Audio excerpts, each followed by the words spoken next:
Hello guys, welcome back to my channel. To like, share and subscribe for more stories. Let's begin our story Rebirth for My Love, episode 12। Shreya ने सप्त रंग की रोशनी को राजस्थान की तरफ भेज दिया था, जो कि पलक झपकते ही पूरे राजस्थान को घेर थी। उस रोशनी ने पूरे राजस्थान को कवर करते ही राजस्थान का मौसम बिल्कुल पहले की तरह हो जाता है। राजस्थान में उठा तूफान और बारिश रुक जाती है और चांद घंटे में राजस्थान फिर से पहले जैसे होता है। उसे देखकर अब कोई ये नहीं कह सकता था कि वहां अभी कुछ समय पहले इतना बड़ा तूफान आया था। वही प्रताप हवेली के पीछे वाले दिव्य मंदिर का सुरक्षा कवच अब पहले से ज्यादा बात गया था। अब कोई भी उस सुरक्षा कवच को बैठ नहीं सकता था। वही राजस्थान का वातावरण फिर से पहले जैसे होने के कारण दूर ब्लैक आइलैंड पर जो यज्ञ चल रहा था, उसकी अग्नि जो वक्त के साथ बाध रही थी, वो फिर से निर्मल हो गई थी, जिसे महसूस करके राजकुमारी सितारा और शकीरा के चेहरा गुस्से से लाल हो गया था। उनके यज्ञ में बाधा आ रही थी, उनका प्रयास सफल हो गया था, पर उनके लिए एक बात अच्छी थी कि उनका यज्ञ भंग नहीं हुआ। उन लोगों ने उसके पास अपनी शक्तियों से रक्षा कवच बनाया था, जिस वजह से उसमें कुछ भी नहीं हुआ था। बस कोई शक्ति थी जो उनको महाराज विकराल का पता नहीं लगने दे रही थी, जिसे वो दोनों झुंझल गए थे। पर फिर शैतानी के गुरु के उनको समझने के बाद दोनों ही पूरे मन से यज्ञ में शामिल होकर उसको पूरा करने में लग जाते हैं। दूसरी तरफ श्रेया अपनी शक्तियों से राजस्थान में उठ रहे तूफान को शांत करके सोने रूम से अपने सीक्रेट महल की तरफ चली गई थी। वही दूसरी तरफ शिव को भी राजस्थान में जो हो रहा था उसके बारे में सारी जानकारी थी, पर उसकी शक्तियां अभी तक उतनी नहीं थी कि वो कुछ कर पाए। पर जब उसको राजस्थान में उठ रहा तूफान रुक जाने का पता चलता है, तो उसे पता चलता है ये सब किसी और ने नहीं बल्कि उसकी जान ने ही किया है। शिव इस वक्त मुंबई से बाहर एक सुनसान जगह पर एक बंद पड़ी फैक्ट्री के अंदर था। को बाहर से तो बंद थी, पर अंदर से देखने से वो एक लग्जरियस अपार्टमेंट की तरह थी। शिव ने उस बंद पड़ी फैक्ट्री के अंदर बेहद ही खूबसूरत और मॉडर्न अपार्टमेंट बनाया था, जिसकी सिक्योरिटी बेहद ही टाइट थी, कोई भी आसानी से उसमें एंटर नहीं कर सकता था। उसी अपार्टमेंट के एक रूम में शिव इस वक्त चेयर पर किसी राजा की तरफ बैठा था और उसके सामने एक आदमी था जिसे बेहद टॉर्चर किया था। वो इस वक्त अपने घुटनों के बल बैठा था। उसके बॉडी में जगह जगह पर जख्मों के निशान थे, जिसमें से कहीं में से खून निकल रहा था और कुछ का तो खून अब तक सूख भी गया था। उस आदमी की हालत बेहद ही खराब थी। शिव उसकी तरफ अपनी बच जैसी नज़र से देखते हुए कहता है, शेखवात, अभी तुम अपना मुंह नहीं खोलने वाले क्या? भी चुप ही रहने का इरादा है? वैसे तुम्हारा वो बॉस तुमको कोई बचाना वाला नहीं है, तो तुम्हारे लिए अच्छा यही होगा कि जल्दी जल्दी अपना मुंह खोलो। शिव का इतना ही कहना था कि उसके सामने अपना सर झुका कर बैठा वो आदमी यानी कि शेखावत अपना सर ऊपर करके शिव के आंखों में आंखें डालकर कहता है, तुमको क्या लगता है किंग? मुझे मौत से डर लगता है। वैसे भी जब मैंने इस दलदल में कदम रखा था तभी से मैंने अपनी मौत को गले लगाया था, तो तुम मुझे मौत की धमकी तो दो ही मत। वैसे भी तुम मुझे कितना भी टॉर्चर कर लो, मैं तुमको कुछ नहीं बताने वाला। मैं अपने मालिक से गद्दारी नहीं करने वाला। उसने इतना ही कहा था कि शिव के पास ही खड़ा नितिन शेखावत के मुंह पर गुस्सा जड़ देता है, जिससे शेखावत का चेहरा एक तरफ लुढ़क जाता है, उसके मुंह से खून बहने लगता है। नितिन उसकी तरफ देखकर अपनी कड़क आवाज में कहता गई, किंग के सामने अपनी नजरें हमेशा नीचे रखना। और तुमने क्या कहा? तुम अपने मालिक से गद्दारी नहीं कर सकते ये बात किसी और से सामने करन, क्योंकि तुम्हारी फितरत ही गद्दारों वाली है। इतना कहकर नितिन शेखावत पर गुस्से की बारिश करने लगता है, जिससे पहले ही शेखावत की हालत काफी खराब थी, अब और भी खराब हो गई थी। पर शेखावत अपना मुंह खोलने को राजी ही नहीं था। शिव नितिन को रुकने का इशारा करता है और अपने पास ही खड़े राहुल को कुछ इशारा करता है। उसके ऐसे करते हैं राहुल अपना मोबाइल निकालकर किसी को वीडियो कॉल कर देता है और वो काला सीधा शेखावत के सामने करता है। शेखावत जब अपने सामने वीडियो कॉल पर दिख रहे इंसान को देखता है तो उसकी आंखों में घबराहट साफ दिखाई देती है। राहुल वीडियो कॉल कट करके फोन वापस अपनी जेब में रखकर शिव के पास जाके खड़ा हो जाता है। शेखावत अपने चेहरे पर डर और घबराहट लिए शिव की तरफ देखता है और उससे कहता है, ये तो गलत बात है किंग, तुम ऐसे फैमिली को बीच में नहीं ला सकते। उसमें मेरे बच्चे की क्या गलती जिसे तुमने गन पॉइंट और रखा है?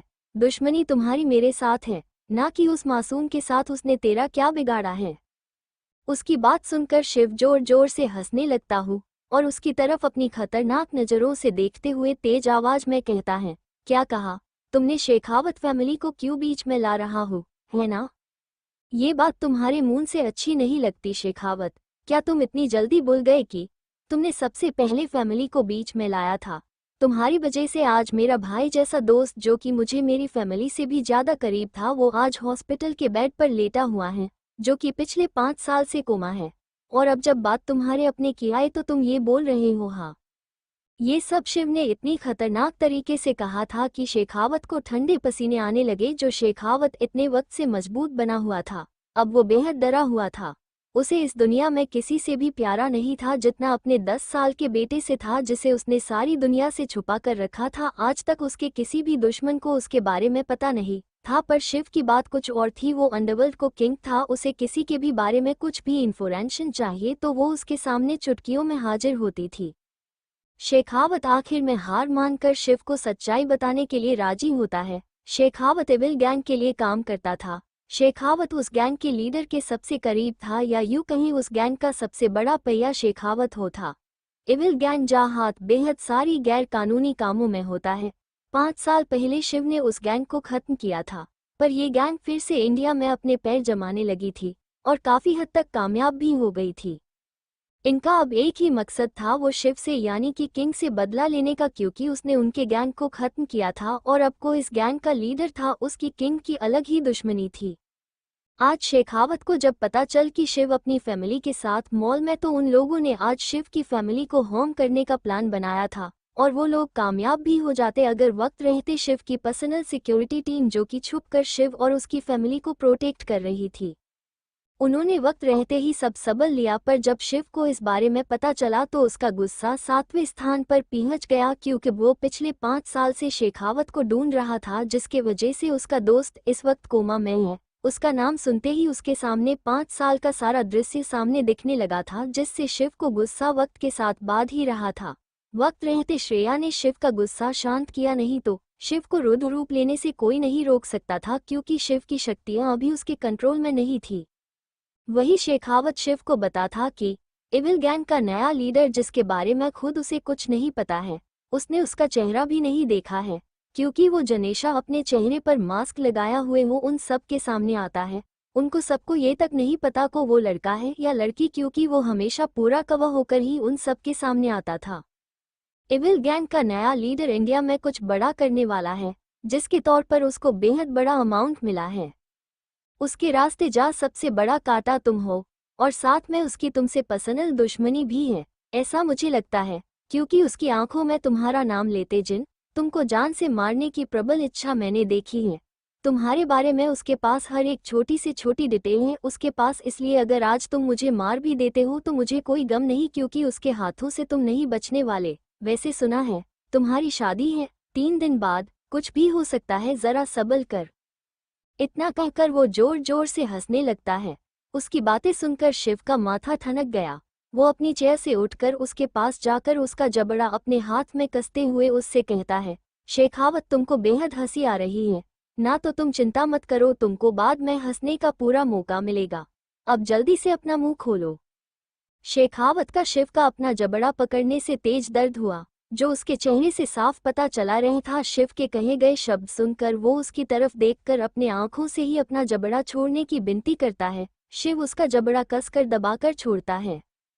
शेखावत को अपने जबड़े पर बेहद दर्द हो रहा था, फिर भी वो अपना मुंह खोलकर शिव से बोलता है, साफ साफ शब्दों में कहा जाए तो मुझे ज्यादा कुछ नहीं पता है, हम सिर्फ उसके ऑर्डर पर काम करते हैं, वो किसी को भी भनक तक नहीं होने देता।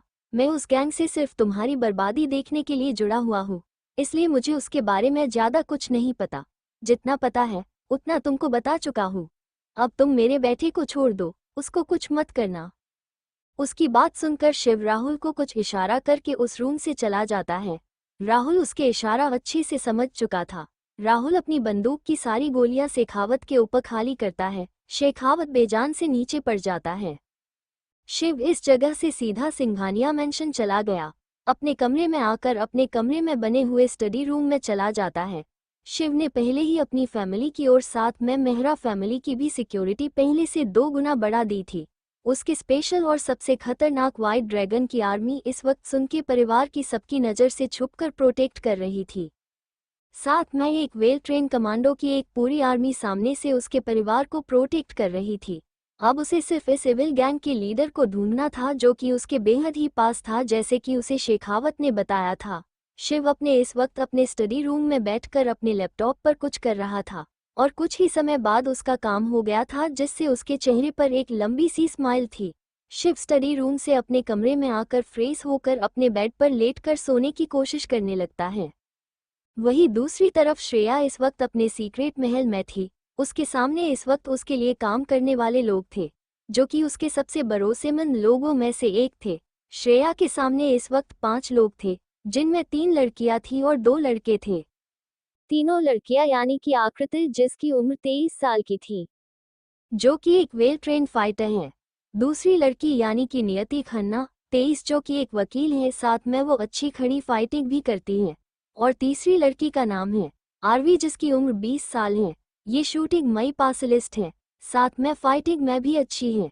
ये और आकृति सगी बहनें हैं, तीनों ही अनाथ हैं। ये आज जिंदा श्रेया के सामने खड़ी है, जिसकी वजह खुद श्रेया है।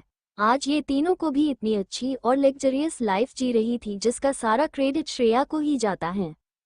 अगर श्रेया उनकी 2 साल पहले मदद नहीं करती तो शायद वो तीनों जिंदा होते। वो तीनों के लिए श्रेया किसी बागवान से कम नहीं थी। उन तीनों ने अपनी सारी जिंदगी श्रेया के नाम कर ली थी। वही वो 2 लड़के, जिनमें से एक का नाम आदित्य था और दूसरे का नाम सत्या, दोनों की उम्र 25 थी। वो दोनों ही श्रेया को अपनी छोटी बहन मानते थे। श्रेया अपने सामने बैठे 5 लोगों की तरफ एक नज़र देखती ही और फिर अपने शांत और एक्सप्रेशन लेस चेहरे के साथ उनसे कहती है, कल से शादी के फंक्शन स्टार्ट होने वाले हैं, तो तुम सब कल सुबह मेहरा मेंशन आ जाना। जब तक शादी नहीं होती तुम लोग वहाँ ही रहने वाले हो।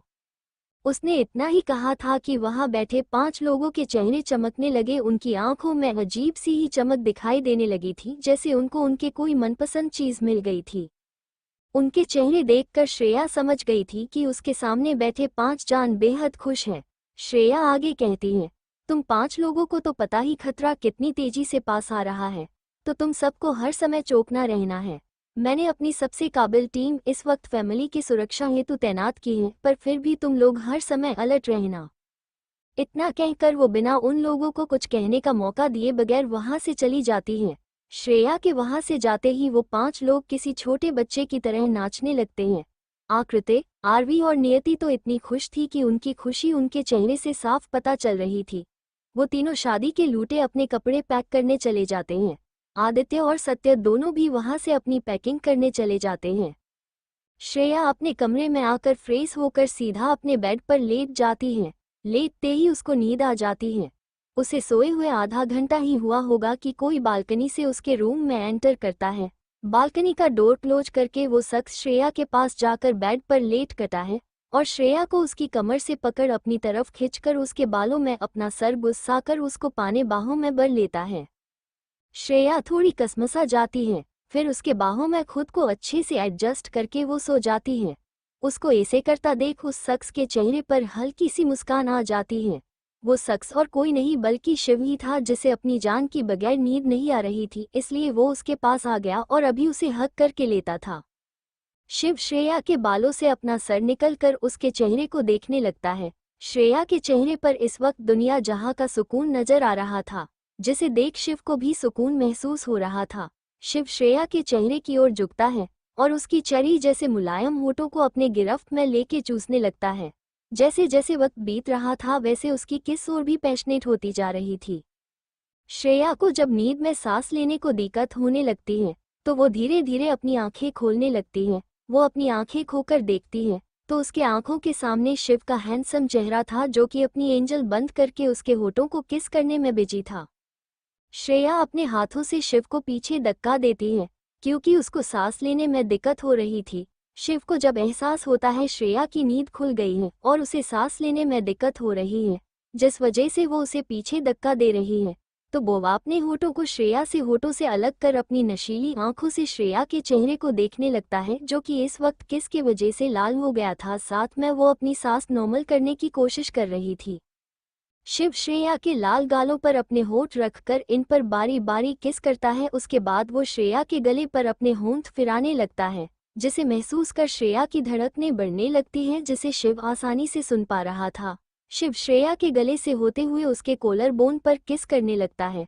वो किस के साथ इसके कॉलर बोन पर स्मूच भी कर रहा था। श्रेया के दोनों हाथ इस वक्त शिव के बालों में चल रहे थे और शिव का एक हाथ ऊपर से श्रेया के ब्रेस्ट को सहला रहा था और दूसरा उसके बॉडी पर चल रहा था। शिव श्रेया को टॉप को उसके कंधे से नीचे करके वहां पर अपने होंठ रखकर उस किस कर रहा था, जिससे श्रेया सहल रही थी और उसके हाथ तेजी से शिव के बालों में चल रहे थे। शिव श्रेया को ऊपर करके उसने पहनी हुई टी शर्ट को उसके शरीर से अलग करता है। इस वक्त श्रेया उसके सामने सिर्फ अपनी ब्लैक ब्रा और शॉर्ट में थी। शिव श्रेया की तरफ देखता है, जो कि अपनी आंखें बंद करके अपना चेहरा दूसरी तरफ करे हुई थी। उसे देखकर शिव अपनी शर्ट निकालकर नीचे फेंक देता है। शिव की शर्ट उतारने से उसके 6 एब्स अच्छे से दिखाई दे रहे थे, साथ में उसका गठिला शरीर, वेल शेप बॉडी, जिसे देखकर कोई भी उसका दीवाना हो जाए। शिव श्रेया के ऊपर आकर उसका चेहरा अपने चेयर के सामने करता है। श्रेया इस वक्त अपनी आंखें बंद कर हुए थी, जिसे देखकर शिव उसका चेहरा अपने दोनों हाथों में बर उसकी तरफ देखकर प्यार से उसको कहता है, open your eyes Jain, look at me. उसने इतना ही कहा था कि श्रेया अपनी आंखें खोलती है तो उसकी नज़रें शिव की गहरी ब्राउन आंखों से जा मिलती हैं, जिसमें उसके लिए बेहद प्यार था, जिसे देखकर वो उसके आंखों में खोने लगती हैं। शिव श्रेया के माथे पर अपने होठ रख दूर, जिससे महसूस कर श्रेया की आंखें अपने आप बंद हो जाती हैं। उसके होठों पर इस वक्त एक बेहद खूबसूरत स्माइल थी। शिव उसके माथे पे किस करके श्रेया की बंद आंखों को बारी बारी चूम लेता है, उसके बाद उसके हल्के गालों को किस करता है। शिव श्रेया के कान के पास अपने होठों को ले जाके उसके कान में अपनी गर्म सांस छोड़ते हुए उसके कान में अपनी सर वॉइस में कहता है, जान मेरी आंखों में देखो।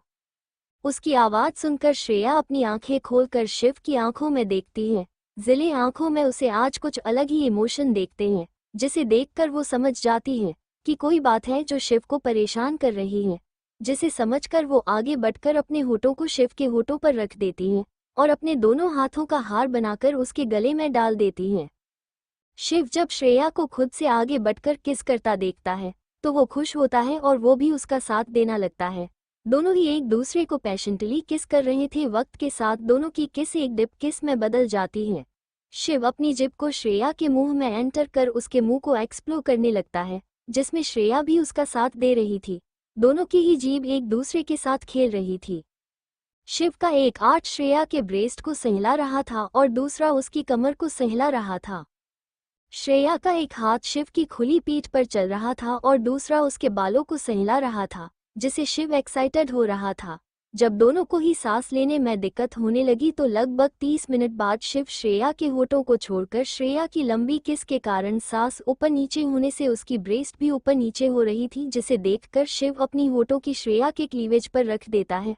उसके ऐसा करते ही श्रेया के बॉडी में अजीब सी हलचल होने लगती है। वो कस के शिव के बालों को अपनी मुट्ठी में भर देती है। शिव श्रेया के इस एक्शन पर श्रेया के चेहरे की ओर देखता है, जो कि उसकी तरफ ही देख रही थी। अब तक उसकी सांस निर्मल हो चुकी थी, जिसे देखकर फिर से अपने होठ उसके लाल हो चुके होठों पर रख देता है। वहीं दूसरी तरफ एविल गैंग के लीडर को किंग के हाथों अपने खास आदमी के मरने की खनेर पहुंच गई थी। इस वजह से वो आग बबूला हो गया था। उसे बेहद गुस्सा आ रहा था। एक तो पहले से ही उसके रास्ते में शिव बीच में आ जाता था, ऊपर से वो अब तक उसके पास नहीं जा सका था। किंग इतना चालाक था कि एविल के लाख कोशिश करने पर भी वो अब तक अपने आप को सिंघानिया इंडस्ट्री में एंट्री कर नहीं पाया था। पर एविल को पता था कि कल शिव की मेहंदी थी, जिसमें वो कुछ बड़ा करने वाला था, क्योंकि अब जब शिव ने उसके आदमी को मारा था तो कुछ तो धमाका करने का तो बनता था। जिस वजह से गुस्से में लाल हुए एविल के चेहरे पर अचानक मुस्कान आजती है। एविल कुछ सोचकर अपने आदमी को कॉल करके कहता है, छोटू अपने आदमी को रेडी रहने को कहो, कल धमाका करना है। इतना कहकर वो अपना फोन कट करके पाने पिकेट में रखकर वहां से कहीं चला जाता है। उसके वहां से निकलते ही उसकी बात छुप कर सुन रहा शख्स बाहर निकलता है। अपना फोन अपनी पॉकेट से बाहर निकलकर उसमें कुछ लिखकर एक नंबर पर सेंड करता है और वो भी उस एविल गैंग के लीडर के पीछे चला जाता है। आज शाम को श्रेया और शिव की मेहंदी थी। मेहंदी मेहरा मैंशन के गार्डन में होने वाली थी। आज सुबह से मेहरा मैंशन में बेहद चहलकदमी थी। मेहरा विला की सिक्योरिटी पहले से 1 गुना बढ़ा दी थी। कोई भी बिना आईडी या सिक्योरिटी चेक इन के बिना मेहरा विला एंटर नहीं कर सकता था। श्रेया इस वक्त अपने कमरे में बैठकर आकृति, आरवी और नियति के साथ कुछ डिस्कस कर रही थी। वो तीनों ही सवेरे ही जैसे श्रेया ने कहा था वैसे मेहरा विला आ गए थे। उन तीनों को श्रेया के साइड वाला रूम दिया था। सत्या और मुकुल दोनों भी आकृति, नियति और आरवी के साथ ही मेहरा विला आ गए थे। वो दोनों इस वक्त नीचे रणविजय जी की मदद कर रहे थे। वहीं दूसरी तरफ राजस्थान में प्रताप हवेली के पीछे बने हुए महादेव शिव के मंदिर के नीचे बने तहखाने में बैठा शैतान उस तहखाने से बाहर आने के लिए छटपटा रहा था, पर वो हर बार नाकामयाब हो रहा था, जिससे समय के साथ उसका गुस्सा बढ़ता ही जा रहा था। दिव्य महादेव शिव के मंदिर के नीचे तहखाने में कैद शैतान से जब अपना गुस्सा कंट्रोल नहीं होता, उसका गुस्सा सीमा पर कर देता है, तो वो अपनी हाथों की मुट्ठी बनाकर जोर से तहखाने की दीवार पर मार देता है। उसके तहखाने की दीवार पर इतने जोर से मारा था कि उसकी गूंज पूरे राजस्थान महसूस कर रहा था। ऐसा लग रहा था को जमीन हिल रही ही, जिससे एक पल के लिए सारे लोग घबरा गए थे। पवित्र मंदिर के नीचे तहखाने में कैद शैतान का गुस्सा शांत ही नहीं हो रहा था। गुजरते वक्त के साथ उसका गुस्सा बढ़ रहा था। उसे कैसे भी करके इन चार दीवारों से बाहर निकलना था, पर उसके द्वारा किया हर एक प्रयास विफल जा रहा था, जिससे उसका गुस्सा भी वक्त के साथ बढ़ रहा था, जिसकी वजह वो लगातार तहखाने की दीवार पर अपना हाथ में रहा था, जिससे अब राजस्थान की जमीन अंदर से हदर रही थी। ऐसा लग रहा था जैसे भूकंप आ गया हो, जिससे सारे लोग घबरा गए थे। उस तहखाने में कैद इंसान को किसी से कुछ मतलब नहीं था, ये तक कि उसका हाथ पूरा खून से लहूलुहान हो गया था। फिर भी वो रुका नहीं, उसे दर्द महसूस ही नहीं हो रहा था। उसे तो बस कैसे भी करके अपना गुस्सा उतरना था। वही राजस्थान में जो हो रहा है, इस बारे में जब श्रेया को पता चला, उस वक्त वो आकृति, नियति और आरवी के साथ अपने रूम में बैठकर कुछ डिस्कस कर रही थी। श्रेया अपना डिस्कशन जो लगभग ही गया था, उसे खत्म करके वो उन तीनों को अपने रूम में आराम करने को भेज देती ही, क्योंकि शाम को मेहंदी थी तो उनको आराम करने का वक्त ही नहीं मिलने वाला था। उन तीनों को विला के अंदर की सिक्योरिटी जो देखनी थी, वो भी श्रेया के कहने पर अपना सामान लेकर वहां से अपने कमरे में चली जाती हैं। उनके रूम से जाने के बाद श्रेया अपने रूम को लॉक करके बेड पर जाकर अपनी आंखें बंद करके ध्यान की मुद्रा में बैठ जाती हैं। श्रेया को इस वक्त राजस्थान में क्या हो रहा था वो सब अपने आंखों के सामने दिखाई दे रहा था। वो उस शैतान की हरकत भी साफ साफ देख सकती थी। वो कुछ मंत्र उच्चारण करती है, वैसे ही वो राजस्थान में पहुंच जाती है। वो उस वक्त अदृश्य थी, उसे कोई नहीं देख सकता था, पर वो सबको देख सकती थी। श्रेया अपना पैर जैसे ही राजस्थान की जमीन पर रखती है तो सब शांत हो जाता है। श्रेया अपना हाथ ऊपर करके आसमान की तरफ गोल गोल घुमाती है, जिससे उसके हाथ से हल्की गुलाबी कलर की रोशनी निकलती है और वो जल्द ही पूरे राजस्थान को घेर लेती है, जिससे अभी को कुछ भी राजस्थान में हुआ था जिसे वहां की प्रजा डरी जिया थी, सब राजस्थान की जमीन में हो रही अजीब सी हलचल को भूल जाते हैं। राजस्थान में रहने वाले लोगों को थोड़ी देर पहले क्या हुआ था इस बारे में कुछ भी याद नहीं था। श्रेया अपनी शक्तियों की मदद से उस वक्त दिव्य महादेव के मंदिर के आगे खड़ी थी। वो उस मंदिर के गेट की तरफ देखती है जो कि बंद था, जिसमें एक बड़ा सा ताला लगाया था। भगवान शिव का वो मंदिर 10 साल से बंद था। 10 साल पहले ही ऐसा कुछ हुआ था कि किसी कारणवश उस मंदिर को बंद करना पड़ा था और उसी मंदिर के नीचे वो शैतान 10 साल से कैद था। श्रेया इस मंदिर के आगे खड़े होकर दूर से ही प्रणाम करती है, क्योंकि इस वक्त मंदिर के अंदर नहीं जा सकती। अभी उस मंदिर के द्वार खोलने का सही वक्त नहीं आया था। श्रेया भगवान शिव को प्रणाम करके अपनी शक्तियों से उस मंदिर को एक सबसे अटूट रक्षा सूत्र में बंध देती है। अब से उस मंदिर के अंदर तहखाने उस शैतान की किसी भी कृति का परिणाम उस मंदिर के बाहर नहीं दिखने वाला था। श्रेया उस मंदिर के नीचे तहखाने की तरफ देखती हुई कहती है, विकराल, तुम जितना प्रयास करना चाहते हो कर सकते हो, पर तुम तब तक बाहर नहीं आ सकते जब तक मैं ना चाहूँ, और तुम्हारी शक्तियाँ जो इस वक्त राजस्थान में तुम्हारे इंतजार में गुम रही हैं, वो तब तक गुमती रहेगी जब वो इंसान खुद उन्हें तुम्हारे पास आने नहीं देता। और तुमको तो बताने की जरूरत ही नहीं है कि वो ये कब करेगा या करेगा कभी नहीं, ये तो खुद वो ही जनता है। इतना कहकर श्रेया वहां से जाने ही वाली थी कि उसके कदम रुक जाते हैं। उसके कानों में किसी की गुस्से बारी आवाज आती है। ये आवाज और किसी की नहीं बल्कि विकराल की ही है। और अब तक तो आप सब समझ ही चुके होंगे कि विकराल को ही उस दिव्य मंदिर के नीचे तहखाने में कैद किया है और वो वहां से निकलने के असंभव प्रयास कर रहा है। विकराल, जिसने अब तक आपने गुस्से पर कभी पा लिया था, वो जब श्रेया की आवाज़ सुनता है तो उसको शांत हो चुका गुस्सा फिर से बढ़ने लगता है। वो अपनी गुस्से बारी आवाज़ से श्रेया से कहता है, वो तो तुमको अपने पिछले जन्म के बारे में सब पता चल ही गया, कोई बात नहीं, अच्छा ही है। अब तो तुमको मरने में और भी ज़्यादा मज़ा आएगा। वैसे पिछली बार जब तुमको मारा था तब तुमको कुछ नहीं पता था, मेरे जल में फंस गई थी, पर तुम बेहद जिद्दी हो जो फिर से जन्म लेके आ गई। कोई बात नहीं, उस बार नहीं, खुद तुमको अपने इन्हीं हाथों मारूंगा। इतना कहकर विकराल राक्षसों की तरह हंसने लगता है। उसकी बातें सुन के श्रेया की आंखें लाल हो जाती हैं। उसका गुस्सा धीरे धीरे बढ़ रहा था। उसका अपने गुस्से पर कोई कंट्रोल नहीं था। वो अपनी लाल हो चुकी आंखें से मंदिर के नीचे के तहखाने को घूरते हुए कहती है, ये खुली आंखों से सपना देखना बंद कर दो विकराल। उस बार तुमको तुम्हारे सारे बुरे कामों की सजा मिलेगी। तुम उस बार नहीं बचोगे। तुमको फिर दोबारा कोई जन्म लेने का मौका नहीं मिलेगा। इस बार तुम्हारा अंत करके ही रहूंगी। इतना कहकर श्रेया बिना विकराल की बात सुने वहां से चली जाती है। श्रेया इस वक्त अपने रूम में बेड पर अपनी आंखें बंद करके बैठी थी। उसका पूरा शरीर गुस्से से कांप रहा था। उसका पूरा शरीर गुस्से से के कारण लाल पड़ गया था। उसका गुस्सा वक्त के साथ बढ़ ही रहा था, जिससे उस पूरे रूम का टेम्परेचर बढ़ गया था। वहीं दूसरी तरफ शिव इस वक्त सिंघानिया मेंशन में अपनी स्टडी रूम में कुछ डॉक्यूमेंट पढ़ रहा था। तभी उसका अपने दिल में अजीब सी बेचैनी शुरू होती है। वो अपने दिल पर हाथ रख देता है। अनायास ही उसके मुंह से श्रेया का नाम आता है।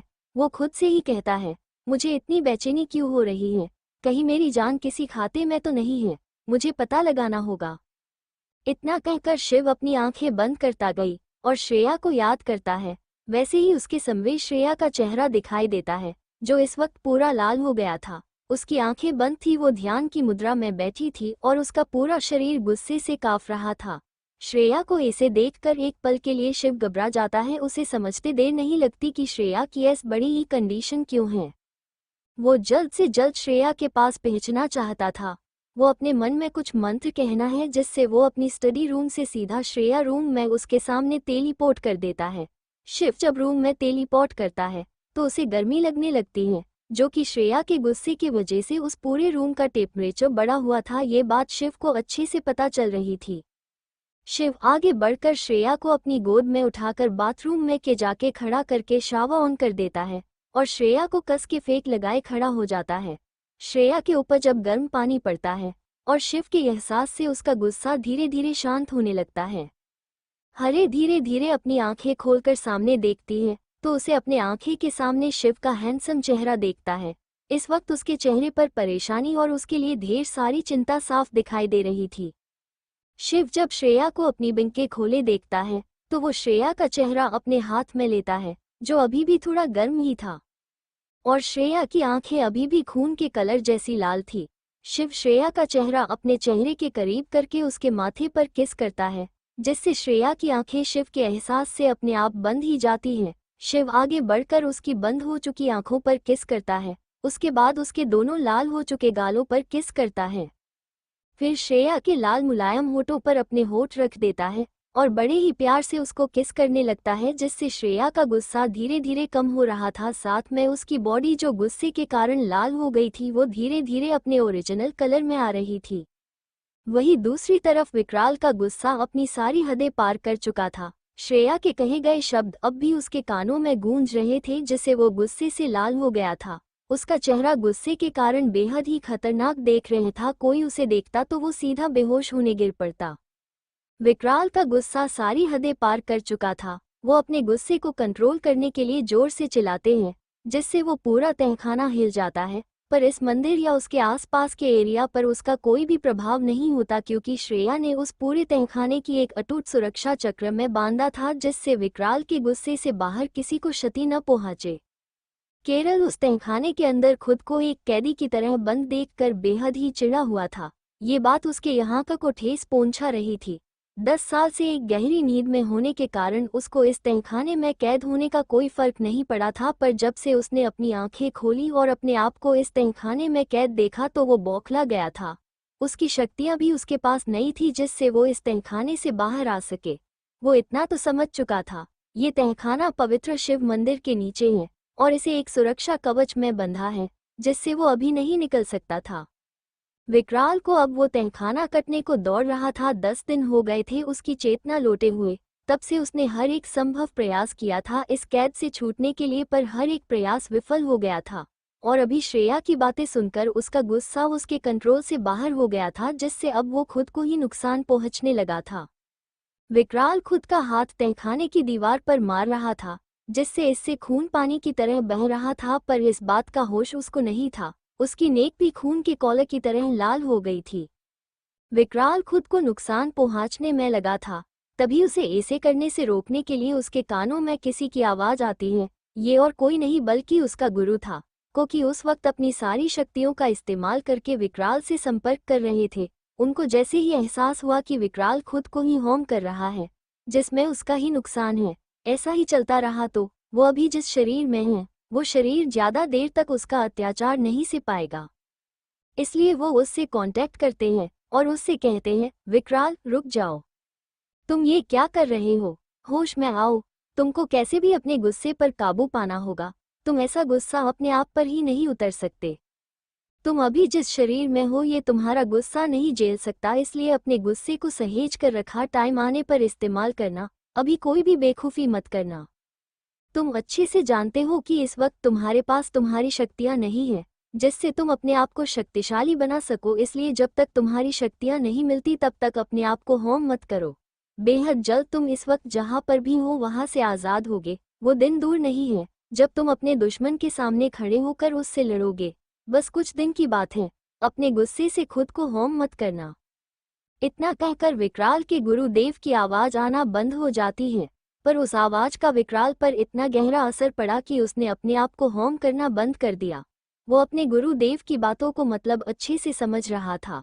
वो अपने हाथों की तरफ देखता है, जिससे अभी भी खून बह रहा था, जिसे रोकने के लिए वो उसी तहखाने में मौजूद जड़ी बूटी को अपने हाथ में लगा लेता है और उस तहखाने के एक कोने में बैठकर अपनी आंखें बंद करके साधना करने लगता है।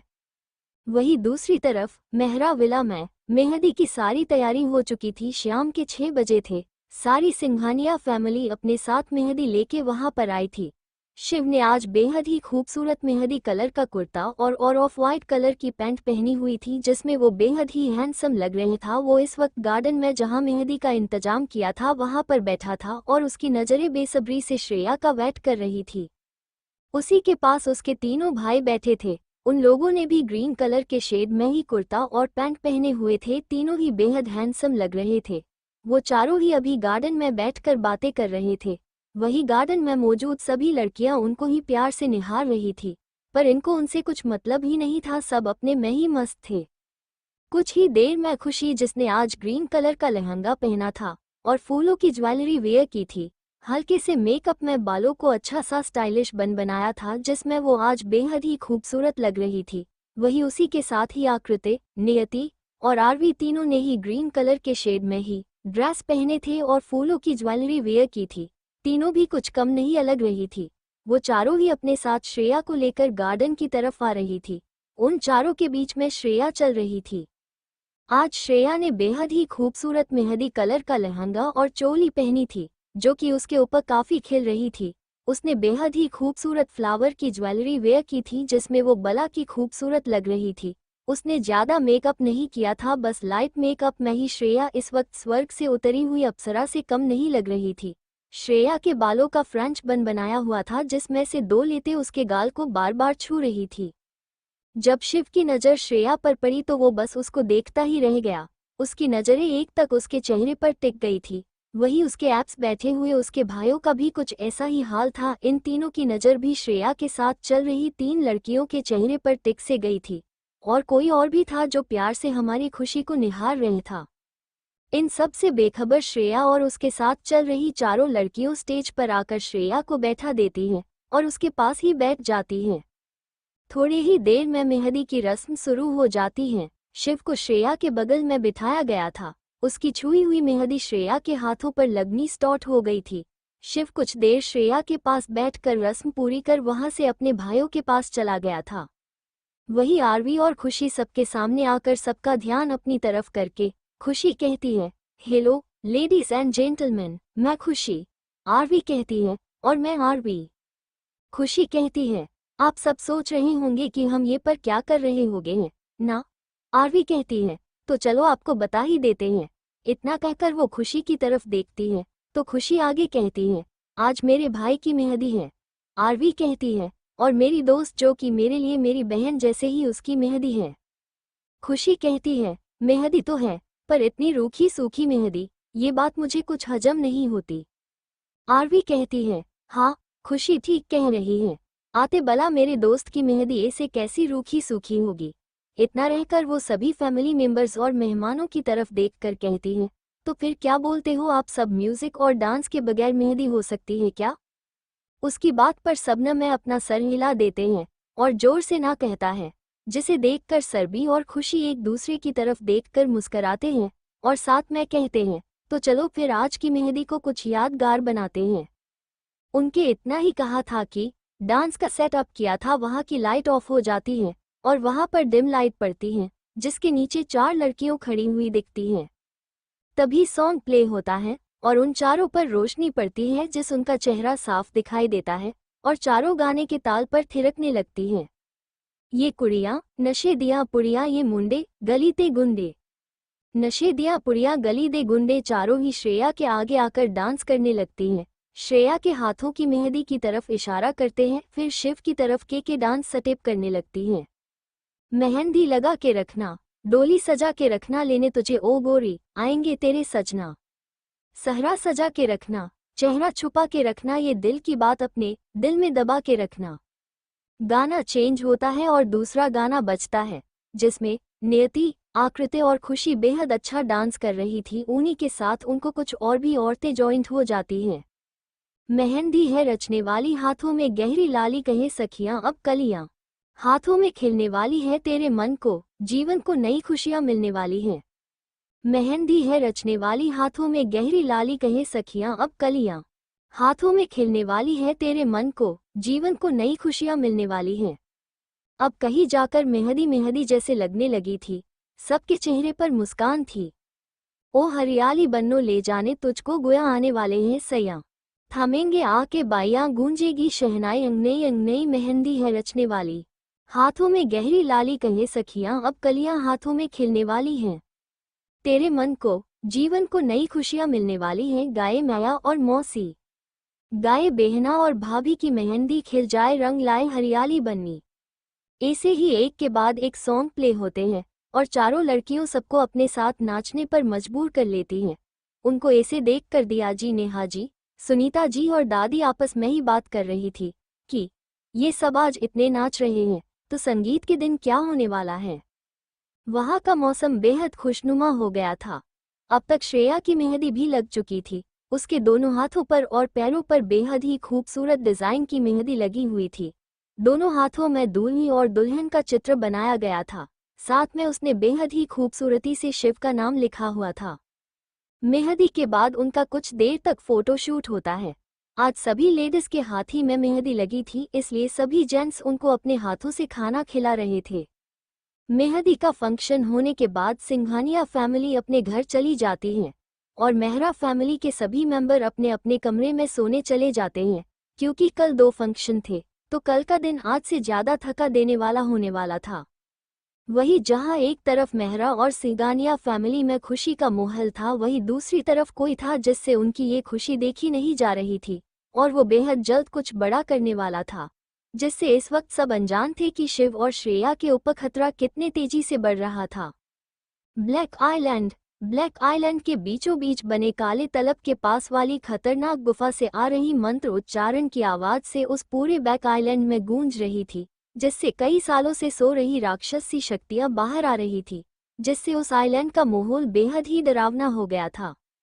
राजकुमारी सितारा, उसके साथ ही शकीरा और भी बेहद सारे राक्षस अपनी पूरी शक्तियों को एकत्रित करके अपने सामने का बेहद ही महत्वपूर्ण और दिव्य यज्ञ कर रहे थे, जिससे उनका स्वामी, उनका महाराज अपने सारी शक्तियों के साथ उनके सामने होने वाला था, जिसका वो सब कई बरसों से इंतजार कर रहे थे।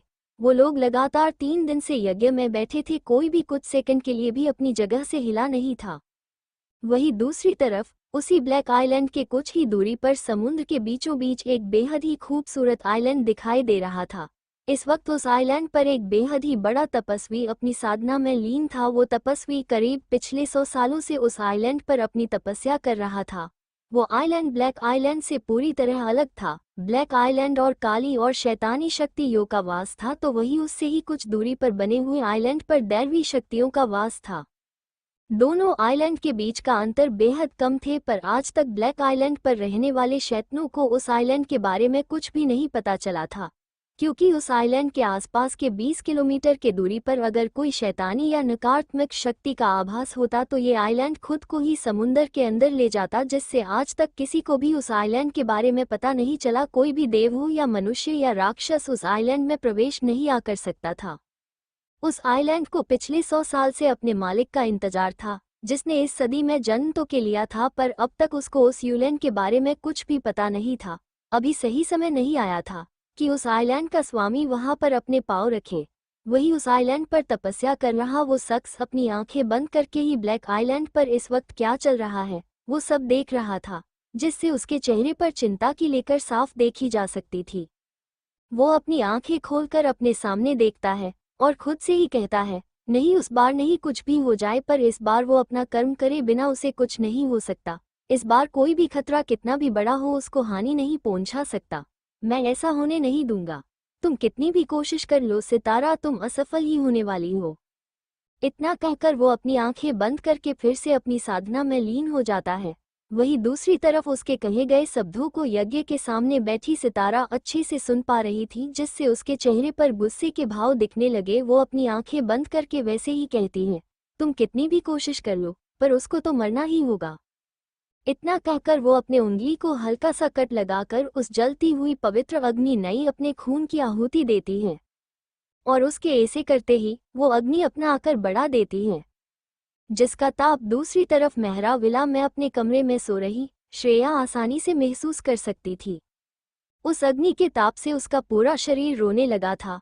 उसके शरीर लाल होने लगा। तब उसको जब वो गर्मी बर्दाश्त नहीं हुई तो वो जैसे तैसे अपने बेड से उठकर बाथरूम की तरफ बढ़ती है और शावर ऑन करके उसके नीचे खड़ी होती है।